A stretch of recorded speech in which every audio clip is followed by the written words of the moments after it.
paz do Senhor, meus queridos. Aqui Pastor Elcio Rodrigues, chegando para o estudo de mais uma lição da Escola Bíblica Dominical. Hoje estudaremos a lição 2 com o seguinte tema: Vem o fim. Texto áureo: E tu, ó filho do homem, assim diz o Senhor Jeová acerca da terra de Israel: Vem o fim vem sobre os 4 cantos da terra. Ezequiel capítulo 7, verso 2.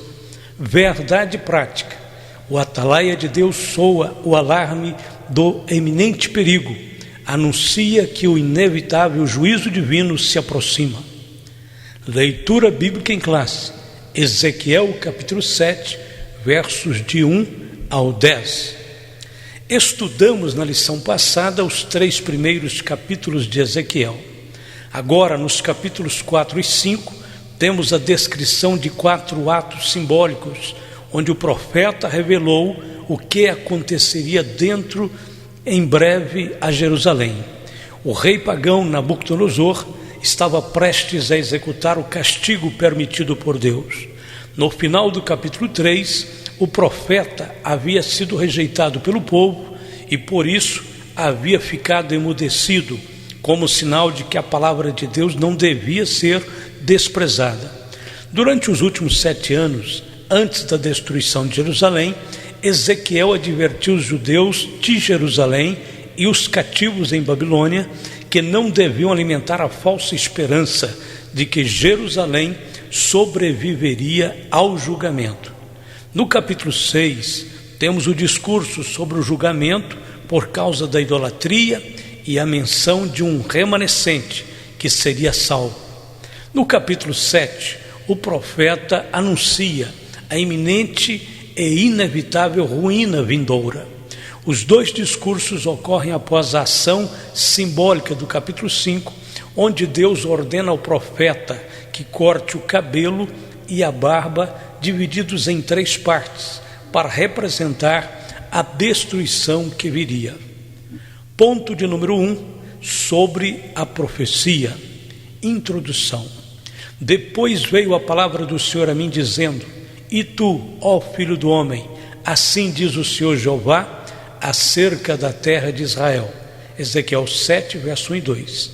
Ezequiel anuncia a profecia com a fórmula usual dos profetas de Israel: Veio a palavra do Senhor a mim.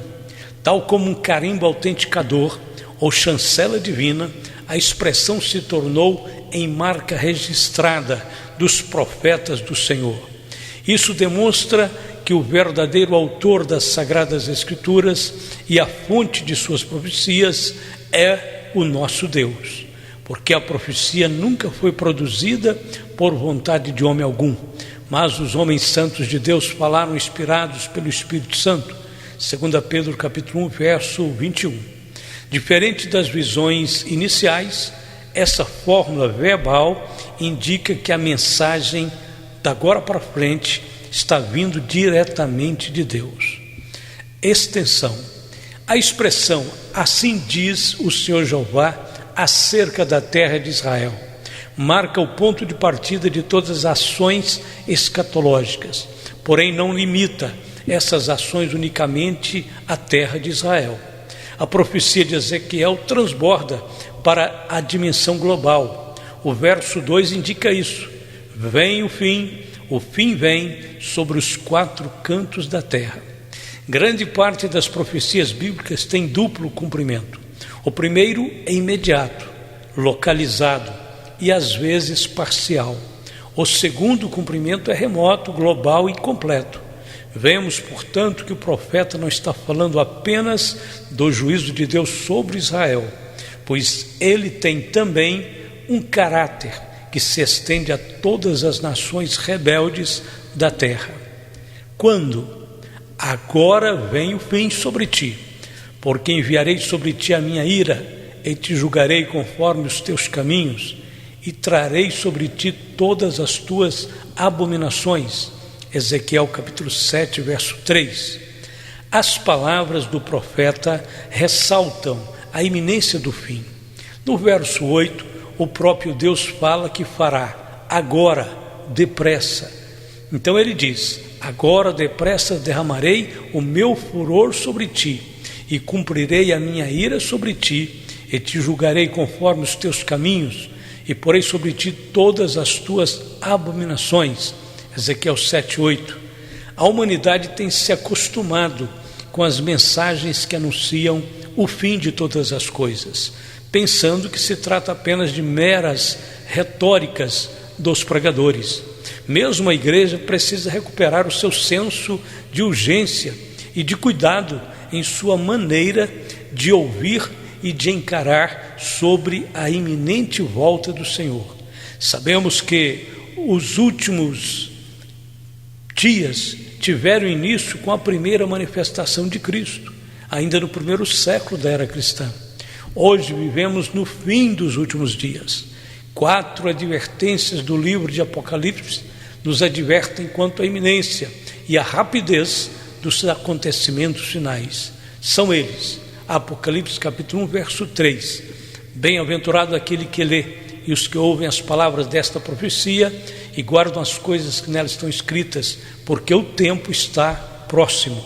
Apocalipse 10, versos 5 e 6. E o anjo que veio estar sobre o mar e sobre a terra levantou a mão ao céu e jurou por aquele que vive para todo sempre, o qual criou o céu e o que nele há, e a terra e o que nela há, e o mar e o que nele há, que não haveria mais demora. Apocalipse 22, verso 7. Eis que venho sem demora. Bem-aventurado aquele que guarda as palavras da profecia deste livro. Apocalipse 22, verso 10. Disse-me ainda: não cedes as palavras da profecia deste livro, porque o tempo está próximo. Ponto de número 2, sobre o fim. Sentido. A expressão fim do hebraico ketes significa condenação, ruína, destruição. Trata-se de um substantivo usado em contexto de julgamento, conforme lemos em Amós 8:2. E disse: que vês, Amós? E eu disse: um cesto de frutos do verão. Então o Senhor me disse: chegou o fim sobre o meu povo Israel. Daqui por diante nunca mais passarei por ele. Portanto, o sentido de ketes é condenação, ruína iminente. Expressões repetidas sobre o fim. Vem o fim vem. Despertou-se contra ti, eis que vem. Vem a tua sentença, ó habitante da terra. Vem o tempo, chegado é o dia da turbação e não da alegria sobre os montes. Ezequiel 7, versos 6 e 7. A repetição da palavra fim tinha o objetivo de chamar a atenção do povo para a gravidade da situação espiritual da nação. Os profetas, durante séculos, vinham conclamando o povo ao arrependimento, e muitos já não acreditavam que Deus pudesse puni-los. Havia uma grande indiferença aos avisos dos profetas.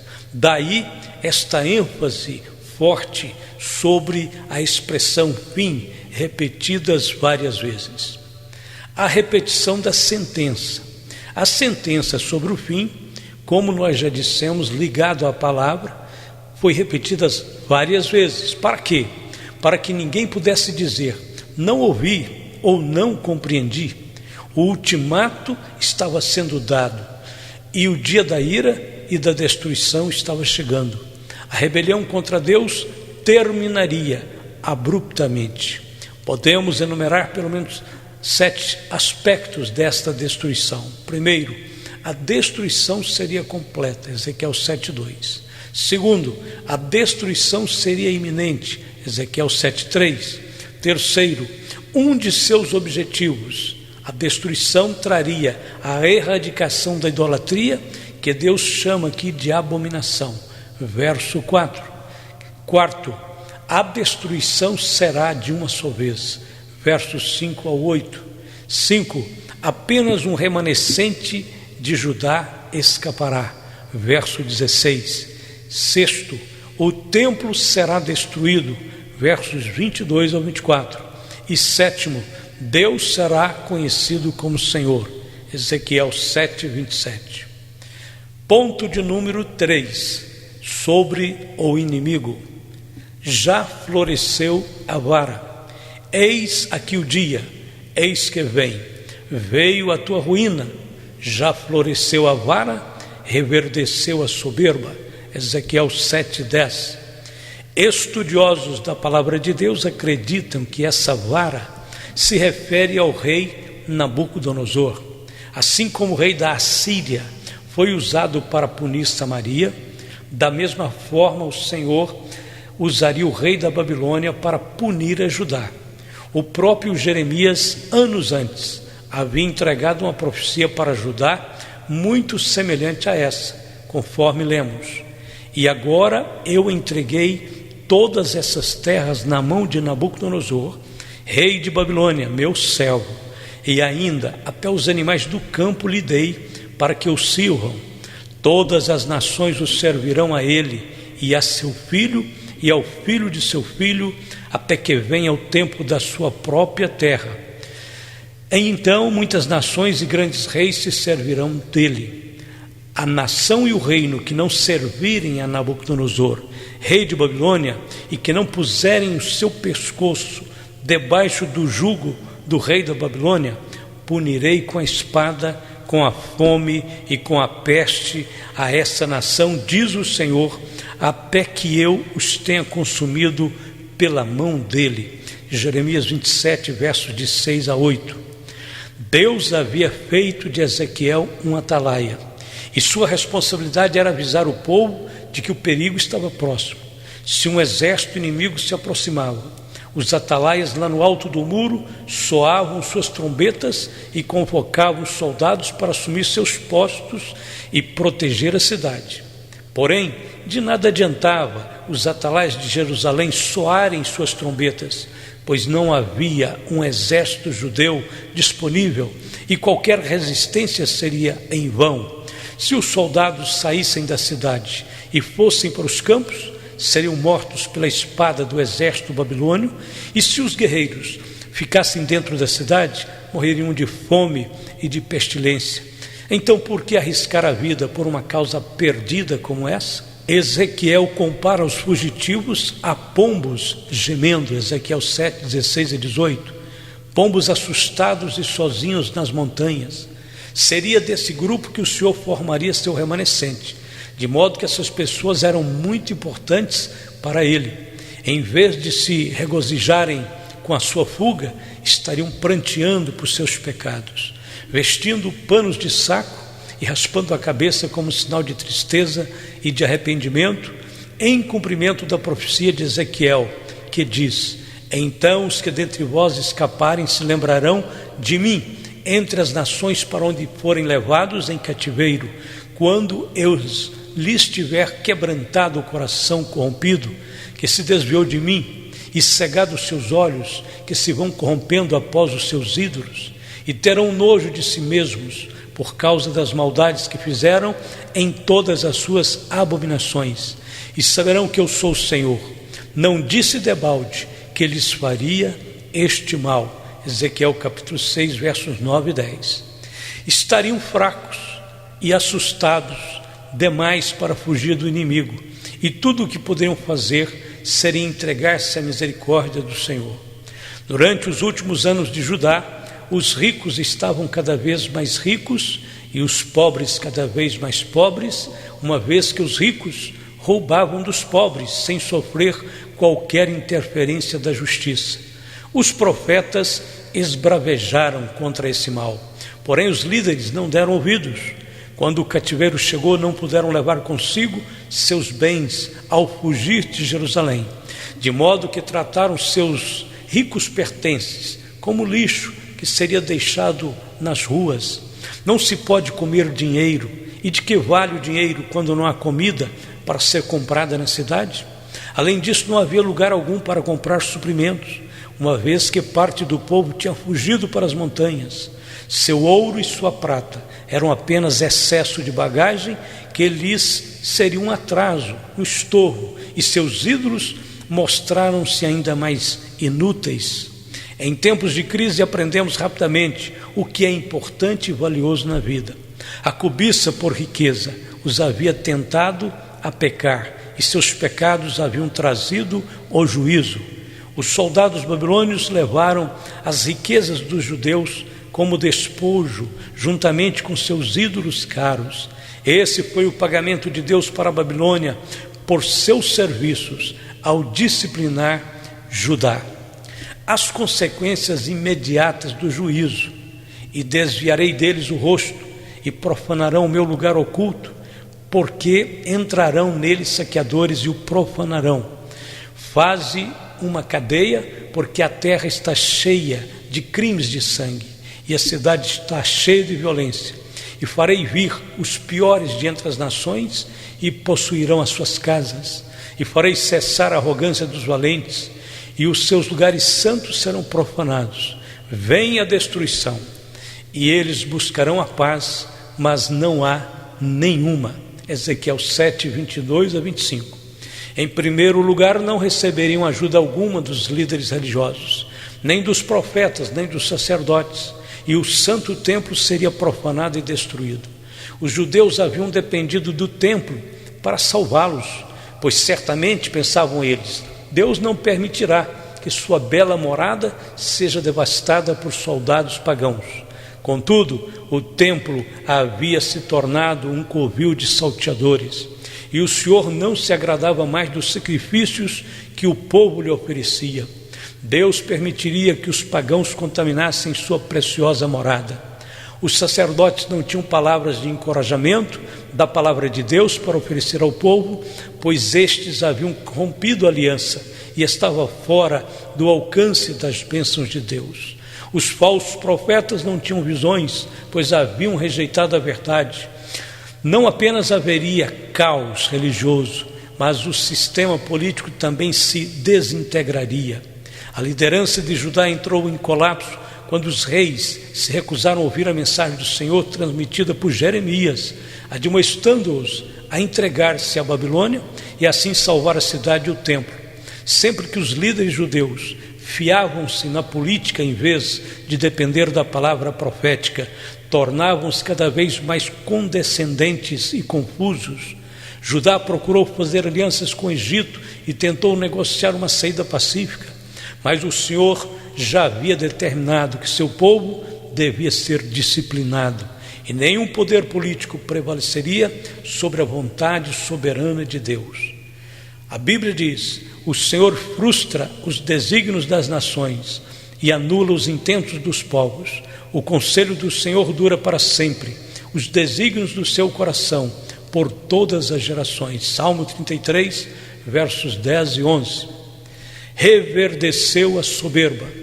A expressão reverdeceu a soberba pode se referir tanto ao orgulho de Judá quanto ao orgulho de Nabucodonosor. Em seu orgulho, os judeus cultivaram uma falsa esperança de que o Senhor jamais permitiria que o povo fosse exilado ou que seu templo fosse destruído. Mas seu pecado estava maduro e as duas coisas estavam prestes a acontecer. O rei Nabucodonosor também se excedeu em crueldades, indo muito além do que lhe era permitido. Razão porque o furor de Jeová se acendeu contra a Babilônia, conforme profetizou Isaías.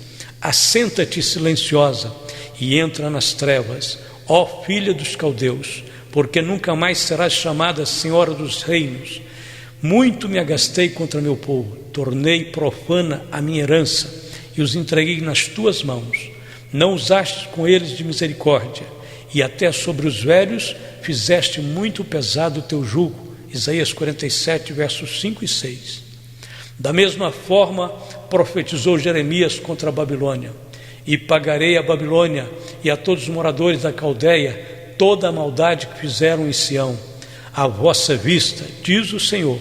Diz o Senhor: eis-me aqui contra ti, ó monte destruidor, que destróis toda a terra, e estenderei a mão contra ti, e te revolverei das rochas, e farei de ti um monte de incêndio, e não tomarão de ti pedra para a esquina, nem pedra para fundamentos, porque te tornarás numa assolação perpétua, diz o Senhor. Jeremias 51, versos 24 a 26. O rei Nabucodonosor. Nabucodonosor era filho de Nabopolassar. Durante o período de queda do Império Assírio, Nabopolassar conseguiu erguer o Império Babilônico e se consolidar em 626 a.C. A princípio, Nabucodonosor era comandante do exército babilônico e ajudava seu pai nas missões do império. Ou seja, antes mesmo de se tornar imperador, o jovem já fazia parte de ofensivas militares, ainda como príncipe herdeiro. Nabucodonosor só se tornou imperador em 605 a.C., após a morte de seu pai. Governou a Babilônia por 43 anos e recuperou toda a glória do império durante o seu reinado. Nabucodonosor fez de sua capital a cidade mais rica do Oriente. Ordenou que todas as pedras do calçamento recebessem a seguinte inscrição: Nabucodonosor, rei da Babilônia, sou eu. Entrava-se na Babilônia por diversas portas, entre elas a magnífica porta de Istar, nome da deusa do amor, protetora da cidade. Inteiramente feita de tijolos pintados de azul, era decorada com frisos de touros e leões. O rei completou as 2 fortificações iniciadas por seu pai, construiu um terceiro muro ao redor da cidade e cavou fossos para eles. Ergueu templos maravilhosos com estátuas de ouro maciço, edifícios grandiosos e um palácio luxuosíssimo. Além de grande guerreiro e estrategista militar, Nabucodonosor acabou se tornando um instrumento de Deus para castigar diversas nações, inclusive Judá. Isso não significa, é claro, que Nabucodonosor fosse um servo devoto ao Senhor. Ao contrário, ele era um rei pagão, mas que havia sido designado por Deus para cumprir seus propósitos. Além disso, o reinado de Nabucodonosor compõe o contexto histórico para grande parte dos livros dos profetas Jeremias, Ezequiel e Daniel. A Babilônia. Falou o rei e disse: não é esta grande Babilônia que eu edifiquei para a casa real, com a força do meu poder e para a glória da minha magnificência? Daniel 4:30.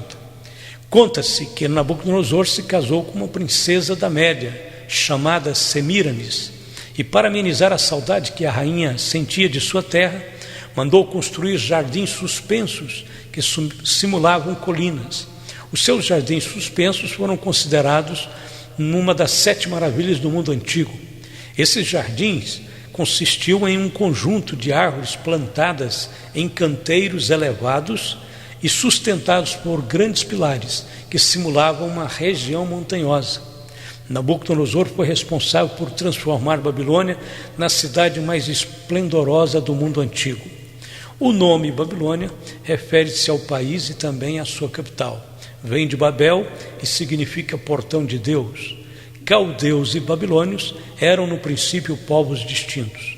Posteriormente se fundiram em um único povo. Isaías fala de babilônios e caldeus, referindo-se ao mesmo império. Isaías 47:1, Isaías 48, versos 14 e 20.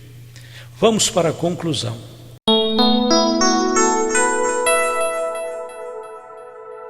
De acordo com a profecia de Ezequiel, o pecado não ficará impune. Não importa se quem o praticou é pobre ou rico, se é príncipe ou plebeu, se é intelectual ou indouto. Mas cedo ou mais tarde as consequências do pecado virão para todos os culpados. O rei se lamentará e o príncipe se vestirá de amargura, e as mãos do povo da terra se molestarão. Conforme o seu caminho lhes farei, e com seus juízos os julgarei, e saberão que eu sou o Senhor. Ezequiel 7:27. Só existe uma maneira de escapar da condenação do pecado, e é por meio do arrependimento e pela fé no sangue de Jesus Cristo. Israel não tinha desculpas, não podia alegar ignorância, pois tinha a palavra de Deus e os profetas do Senhor. Da mesma forma, hoje temos toda a luz e toda a revelação da vontade de Deus. Não podemos viver de forma displicente. Ora, tudo isso lhe sobreveio como figuras e estão escritas para aviso nosso, para quem já são chegados os fins dos séculos. Aquele, pois, que cuida estar em pé, olhe que não caia.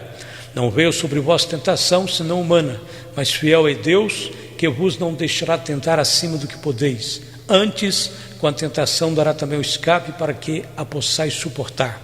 Portanto, meus amados, fugi da idolatria, 1 Coríntios 10, versos de 11 ao 14. Chegamos ao término de mais uma lição, pedindo que o Senhor nos ajude, nos abençoe e nos guarde de todo o mal, nos livrando de todos esses caminhos, cuja palavra profética, cuja orientação da Bíblia já tem prevenido a todos nós de que não sigamos nessa direção, porque fatalmente ela leva à destruição. Que Deus dê um coração obediente, fiel a Deus, nós possamos servi-lo com alegria cada dia de nosso ver. Que Deus abençoe e guarde a todos nós em nome de Jesus. Amém e amém.